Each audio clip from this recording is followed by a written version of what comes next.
Kitchen clean করা এটা আমাদের মেয়েদের প্রতিদিনের কাজ। এখানে নতুনত্ব কিছু নাই, তারপরেও কিচেনটাকে ঈদ উপলক্ষে ডিপ ক্লিন করবো একটু অন্যরকম ভাবে। সো হাই ফ্রেন্ডস, আসসালামু আলাইকুম। দেখতে দেখতে রমজান মাসও চলে গেল, এখন হচ্ছে ঈদের আনন্দ উপভোগ করার পালা। শুধু নিজেরা সাজুগুজু করলেই তো আর হবে না, যে জায়গায় আমরা মেয়েরা দিনের অধিকাংশ সময় কাটাই সেই প্রিয় কিচেনটাকেও তো সুন্দরভাবে ক্লিন করতে হবে।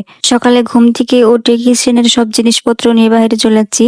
এগুলাকে এবার সুন্দরভাবে ধুয়ে পরিষ্কার করে নেব। আটা খুন্তি থেকে শুরু করে সবজির ঝুড়ি সবকিছুই সুন্দর করে ক্লিন করে রোদে শুকাতে দিব, কারণ রোদে শুকাতে দিয়ে ঘরটাকে সুন্দর করে ঝেড়ে মুছে নিব। তো এখানে রোদে শুকাতে দিচ্ছি জিনিসগুলা। এই জিনিসগুলা শুকাতে শুকাতে আমার ঘরের ভিতরটা সুন্দরভাবে পরিষ্কার করা হবে। তারপরে আমি জিনিসগুলা জায়গায় রেখে দিতে পারবো। কিচেনের ঝোলগুলা আগে সুন্দরভাবে ঝেড়ে নিয়েছি। এবার গ্যাস চুলা থেকে শুরু করে অন্যান্য যাবতীয় জিনিস সার্ফের পানি দিয়ে সুন্দরভাবে একবার মুছে নিতেছি।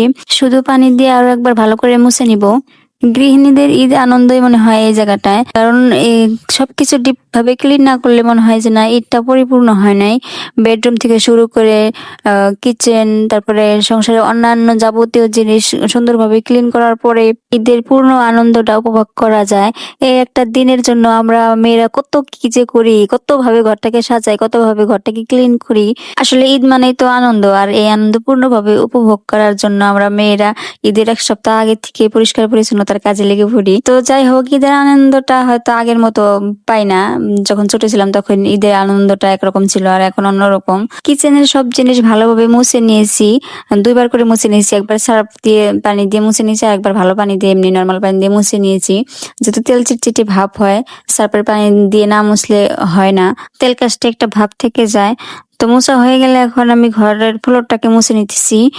ফ্লোরটা মুছে নিয়ে সমস্ত জিনিস এই যে জায়গায় রেখে দিছি। এখন কিন্তু দেখতে সুন্দর লাগতেছে। আজ এই পর্যন্তই। সবাইকে জানাই ঈদের অগ্রিম শুভেচ্ছা।